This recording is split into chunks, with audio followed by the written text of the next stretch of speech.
So I want to take this back a little bit since you handed the CEO torch over to Lidiane, and of course you're still founder and executive chair now, Whitney. How did you two meet? Well, I wish I had been on Bumble, but it was similar because actually it had been a long search. I knew I was ready to take this next step, and it had been nearly a decade of being the CEO. And I saw Lidiane online. I watched an interview on CNBC, and I just said, I need to meet this woman. She is brilliant. She feels like the perfect balance to my skill sets and the things I'm not excellent at, she seems to be brilliant at. I need to find her.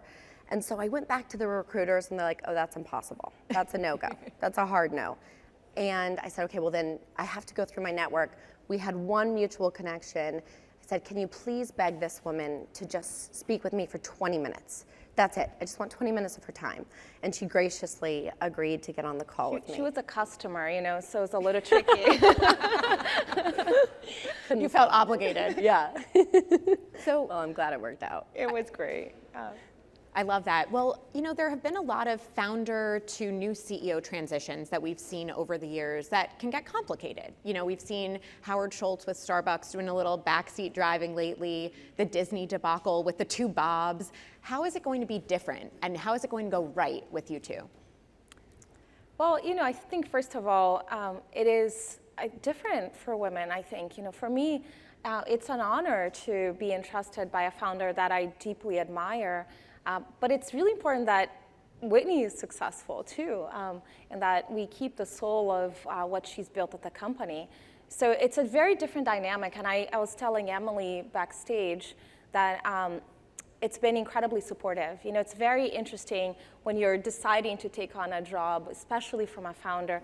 The founders will always say, like, of course I'll give you all the space, but it's been the case for sure. Whitney not only is just a great resource, an incredible soul of this company, but also it's just giving me a ton of space. So it's been phenomenal, and I can't say enough good things about how gracious you've been. Well, and just to add on to that, thank you for those really kind words. We're in this together, and we're not here out of ego. We are not building upon the last decade and Lidiane ushering in the next decade for anything other than the genuine intention of pushing this mission forward. Mm-hmm. This was never meant to be a company without soul. Everything we've done has had the intention of really pushing women forward, giving them agency over their relationships, over their choices. That is that's the founding principle, but that is so much of the heart and soul of Lidiane as well. Mm-hmm. And so we are doing this to really have a positive impact on the world, and we're pretty competitive. So I think we're going to build the biggest business maybe ever run and founded by women. I think that's our goal, but we work together, not against each other, and that's really exciting. I want to pick up on, you mentioned, of course, Bumble at its core is about women, and at its core, it's about women making the first move. The app relaunched recently, and now it's about doing that a little bit differently. So Lidiane, can you tell us a little bit about this app relaunch? Yeah, just to emphasize what Whitney just said, I came to Bumble because of its mission, because I believe there's still a lot of room in the world for women to be empowered, for women to take charge. And Make the First Move has been the foundation of that. I think Whitney has made the first move herself in so many ways as a great role model for women everywhere. And it was important for both of us that at this next stage of the company, that making the first move gave women autonomy and agency in how they do that. So we are still making the first move. Women still make the first move with Bumble, but now they get to control how they do that. And we're going to continue to focus in the next several years, it's all about putting the control on women's hands even more so in everything that we do. So we're really excited about this evolution. It's been really rewarding to get our customers' feedback as we navigate this. Mm-hmm. How do Gen Z's preferences fit into this? None of us are Gen Z on this stage, in case anyone was wondering. So how do you market to them, and how do you bring them into the app and kind of bridge those online connections and then take it to IRL after? Well, she's now our expert. So why don't you take this? Well, Bumble has always been a platform that you meet online so you can get offline.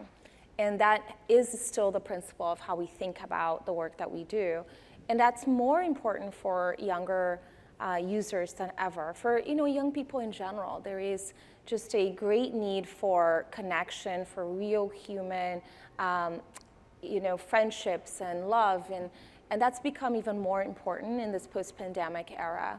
So our goal is to help people find real, human, safe, healthy, kind connections. We are going to continue to focus a lot of our efforts around that. And we announced yesterday that we are acquiring a company called Geneva that's really focused around making connections in communities. And again, it's all about meeting in real life. So we're really thrilled to take more and more steps towards helping younger people find real connections in their lives.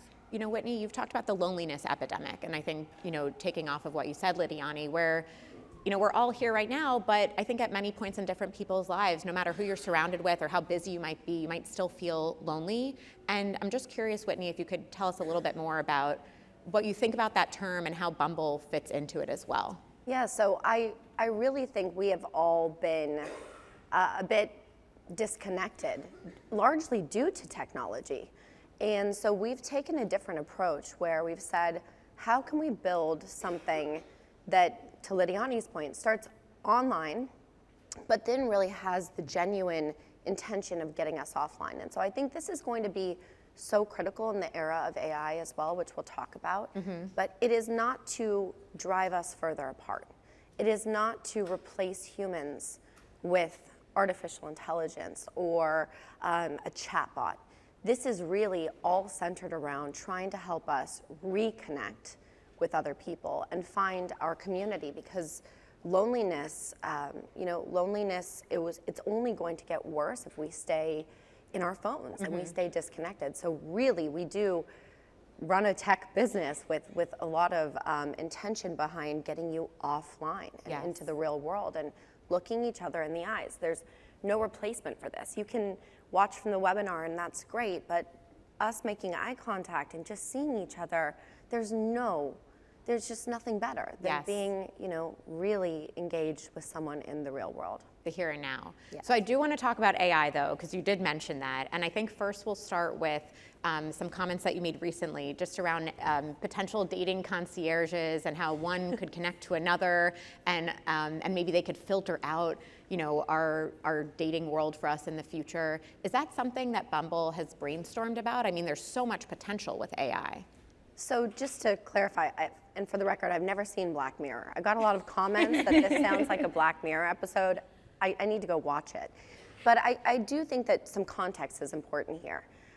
Nothing we ever do, and I'll let Lidiane speak to this, will be in an effort to replace human connection.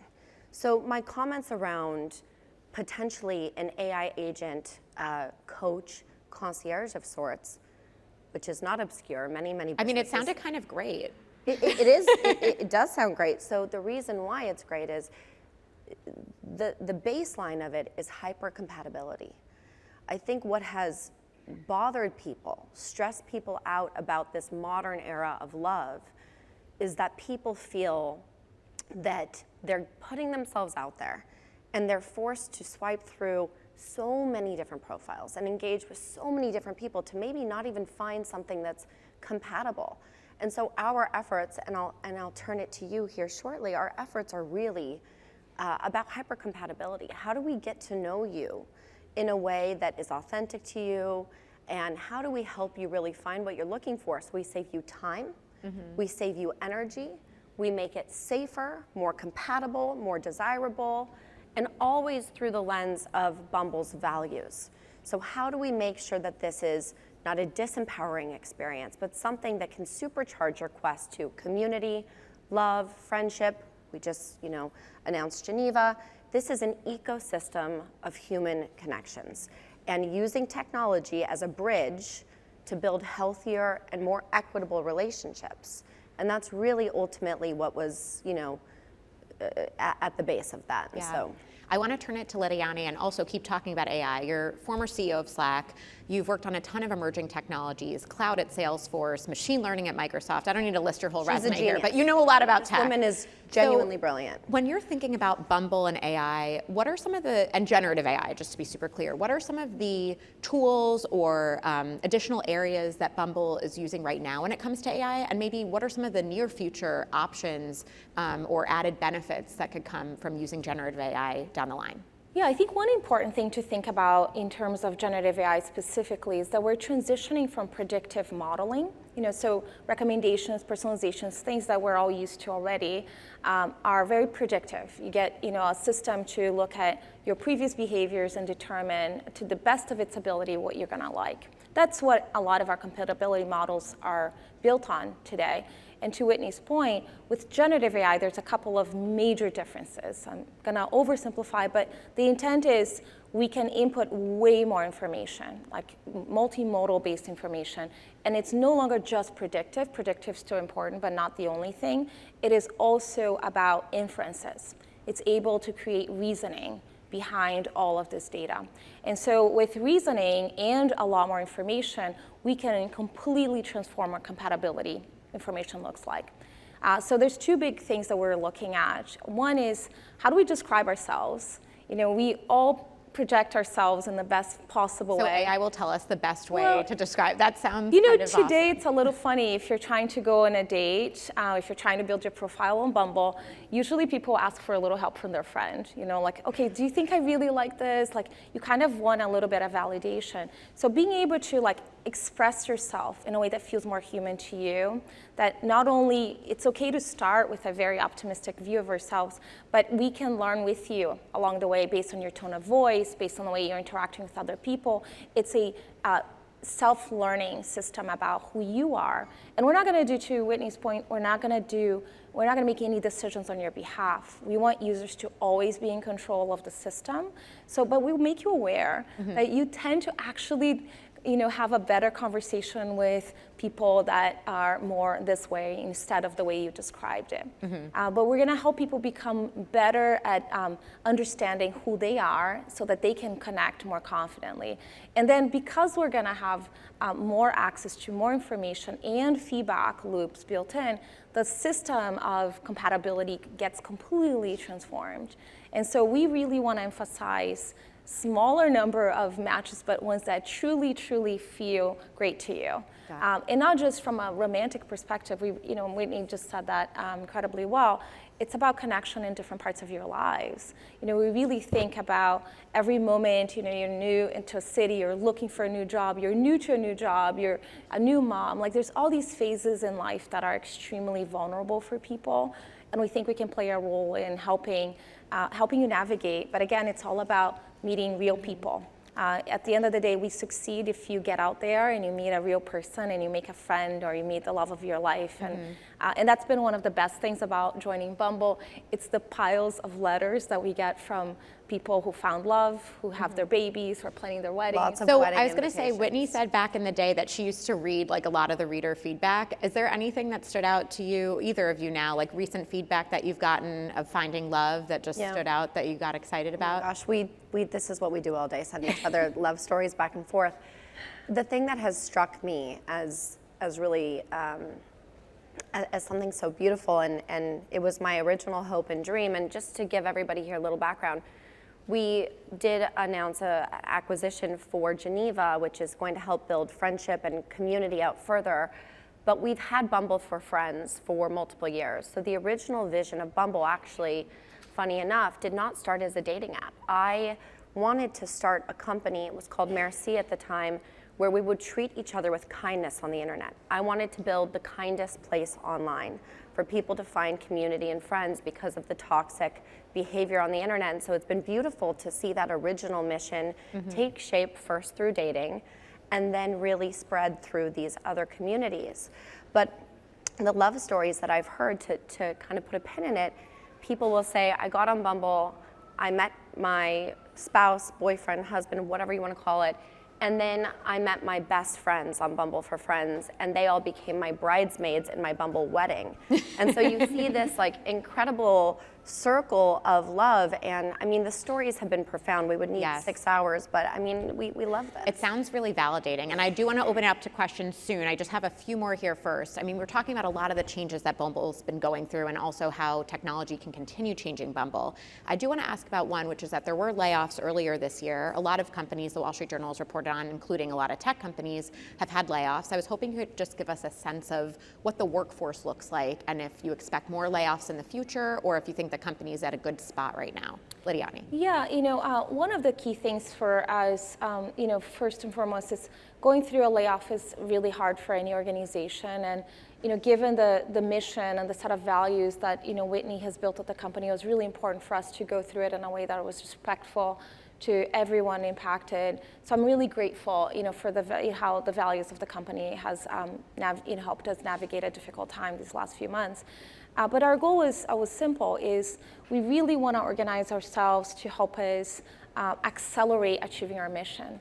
If we can be faster and higher quality and better responsive, more responsive to our customers, then we're set up for success. And that was really the foundation of how are we right-sizing ourselves to be as innovative and as fast as we can be. And that was the anchor behind that. And I was very grateful to have Whitney as a sounding board as we're navigating all of this because I was so new. And so she's been just a great support. It's not always easy as CEO stepping in and then having kind of a layoff announcement and you just navigating through that. I do want to open it up to questions in just a moment, but I'd be remiss if I just didn't ask about the recent ads. Not every ad campaign lands perfectly, and Whitney in the beginning did a bunch of different things to try to get attention for Bumble. There were recent anti-celibacy ads that drew up a little concern around the internet and elsewhere. Can you guys just explain how that one happened and what you learned from that lesson? Yeah, the intent really was we support all choices people make, all of it, really. That's the intent, is that women are in control of making whatever choices they want to make. And we just made a mistake in how that landed. It was not good, and we felt really terrible about it. It was really important that we responded in a genuine and honest way because the mission of the company is to support women. And so we are using this as an opportunity to learn and really focus on how are we going to elevate not only our marketing campaign moving forward, but our investments to make our mission shine even more so. This is why I joined this company. This is why you founded this company, is to support women. So when it doesn't land well with the core audience we're trying to serve, we just got to do much better. Yeah. That's what we're focused on. We were devastated by the way it made our customers feel, and we're going to do better next time. We made a mistake, we will learn from it, and we will overcome. Own it and move forward. Let's open it up to questions. Do we have any in the audience? I see a gentleman in a suit over there, and then we can go to a lady in the front in blue after. Thank you. So if I understand correctly, your hope is to be able to use AI to create hyper-compatibility. If the machines get people together, they get married, they have children, it means that the machines will be breeding humans. Do you envision what society might look like if everybody was matched by hyper-compatibility? Is it going to cause polarization? Do you concern yourself with the end result? It's a good question. The way that I think about it is, how do we facilitate you meeting great people? At the end of the day, it's not about a machine controlling the experience. I think the point I made earlier about the user is always in control and there's always transparency in what a machine is recommending, then we're not making decisions for people. And I think that's a very important point to be clear about. We have always focused on safety and ethical use of AI. I actually believe Bumble can be a really important voice on how AI responsibility is being set, because the company has focused so much on safety for the past 10 years. So that is our focus, is that people are always in control, and our goal is that you meet great people at the end of the day, and that's gonna just differentiate in terms of where humans are. I'd like to just make one point. machines have been connecting people. So the number one way people meet, according to various studies, is online.